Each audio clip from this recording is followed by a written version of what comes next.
It's 1950. You're a butler at the Umguza Yacht Club. You step outside to take a brief break. The night is dark, and the water by the dam is placid. Suddenly, your calm is broken by a mysterious green glow. A strange, amorphous, glimmering green creature crawls out of the dam and onto the pier, completely engulfing it. You take an involuntary step back. A dam employee has also seen an intermittently glowing creature traveling across the water. Other locals have seen it too, but no one seems to have ever gotten a good look at this animal. Who or what is it? Welcome to the mystery of the Umguza monster.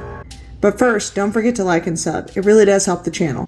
The YouTube algorithm is fickle and inscrutable, and I think it hasn't been recommending videos to people, so liking and subbing really helps me out. Of course, maybe y'all just aren't that into my content. Let me know in the comments what types of videos y'all would be interested in. I'm thinking about alternating my mermaid videos with videos about other topics as well. I have over 400 subscribers now, which may not seem like a lot, but it's cool to me, so thanks y'all. Also, I have a Ko-Fi now, so check that out if you're so inclined. And now, into the mystery. Everything we know about the Umguza monster comes from the work of iconic cryptozoologist Bernard Heuvelmans. It was only seen in 1950 at the Umguza Dam in Zimbabwe. The first report came from a butler named Thompson, whose account I dramatized in the opening. He worked at the Umguza Yacht Club. The glowing monster crawled onto the pier, completely covering it. There's no color for the glow mentioned in this report. I said green earlier because that is the color in Philippe Coudre's illustration in his book Guide des Animaux Cachés, which, by the way, I have a PDF of an English translation of the book, and it is excellent. I definitely recommend. Link in the description. A dam employee named Peter also saw the creature, as previously mentioned, and locals additionally claimed to have seen it, but there was apparently no consistency in their descriptions of the animal. And that's all we have.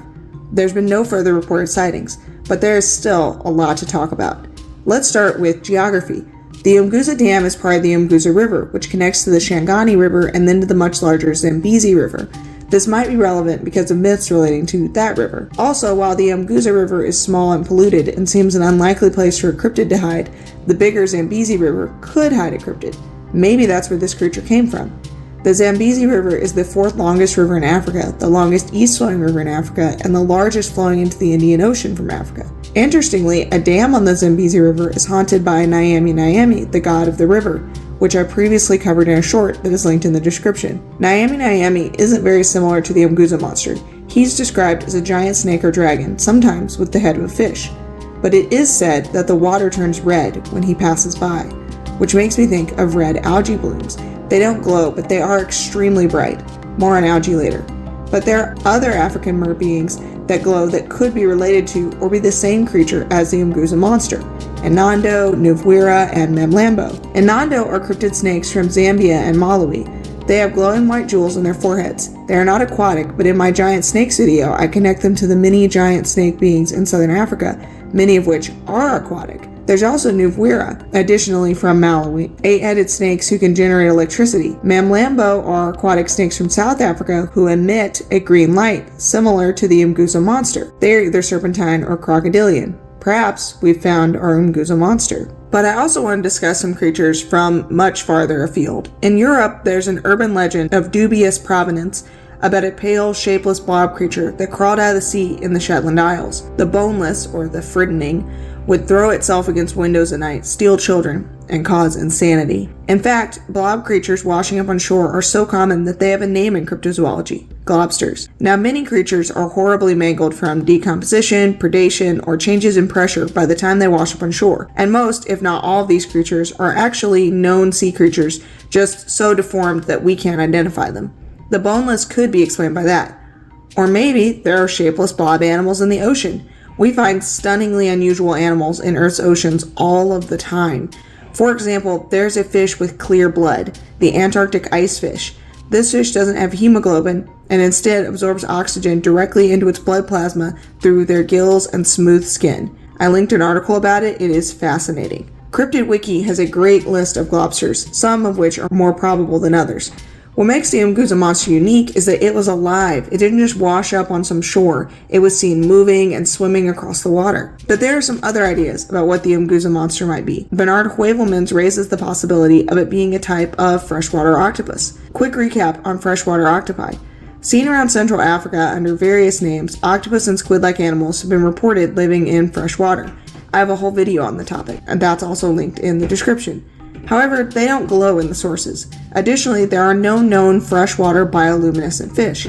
However, just because we haven't found species like that yet, doesn't mean it doesn't exist. And there are bioluminescent octopi, they just live in our oceans. So if there are freshwater octopi, as I have theorized, perhaps there could be bioluminescent ones too. For fun, here are the two bioluminescent octopi, the glowing sucker octopus and Bulletana pygmaea. They live in deep waters off the eastern United States. Bulletana pygmaea females have bioluminescent rings that might be used to attract mates. They also live in the Atlantic.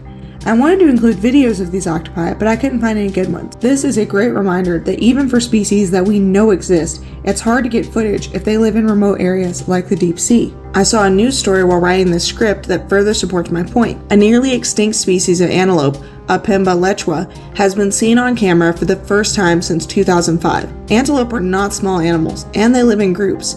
And yet, due to the small number of them left and the remoteness of where they live, we haven't seen one since 2005. My point is, large animals can and do hide from us, and the photo on screen now isn't even that impressive. If this were a Bigfoot photo, mainstream media would not believe it. Something to think about. However, Heuvelmans ultimately dismissed the octopus theory. He thought that it was implausible, and he had good reason to think that. As I said, there are no known freshwater bioluminescent fish, and we don't know if freshwater octopus even exist, let alone if they are bioluminescent. Heuvelmans thought that glowworm beetles or some other bioluminescent insect or larvae were a more likely explanation, so let's talk about that now. Glowworm beetles are the casual name for the beetle family Phingodidae. The females and larvae have bioluminescent organs. This, coupled with Bulletana pygmaea, whose females glow, makes me wonder if the Umguza monster was a female. It's also true, though, that some species males are bioluminescent. The issue here is that, as far as I can tell, there are no glowworm beetles in Africa, but perhaps the Umguza monster sighting came from an unidentified glowworm beetle species. Lastly, I want to discuss the possibility of an algae bloom explaining the sighting. Tasmania has magical-looking glowing algae seen on screen. Isn't it stunning? It just looks so otherworldly. If a strong current moved algae like this across a body of water, it might seem like an animal moving. I realize that doesn't exactly explain the creature climbing onto the pier though. Maybe that was an exaggeration?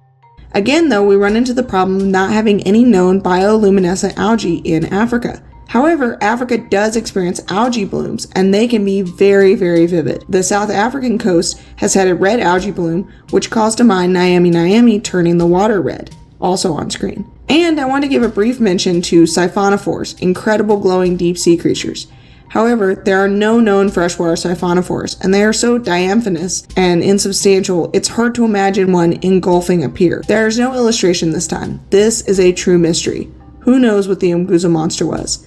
I have made a poll on YouTube so y'all can vote on what you think the Umguza monster was. I have to say, even after making this video, I don't know what it was. An algae bloom seems like the most likely explanation, but it could have been Bantu speleon. That illustration is on screen, and so is a link to the video about that theoretical creature. Essentially, the idea is that maybe one of these aquatic, glowing snake people from South Africa came up into Zimbabwe and was spotted in this dam. And I adore siphonophores, so I like that explanation, but it's extremely unlikely. If you made it to the end of the video, thanks. Be sure to leave a comment for the algorithm gods. And if you're disappointed that May's videos have been so short, June's videos will be longer. I will be releasing 2 videos in June and 3 in July. Summer break is awesome. The next video should be releasing soon. It will be about Churawi, a very, very obscure fish man from Malawi.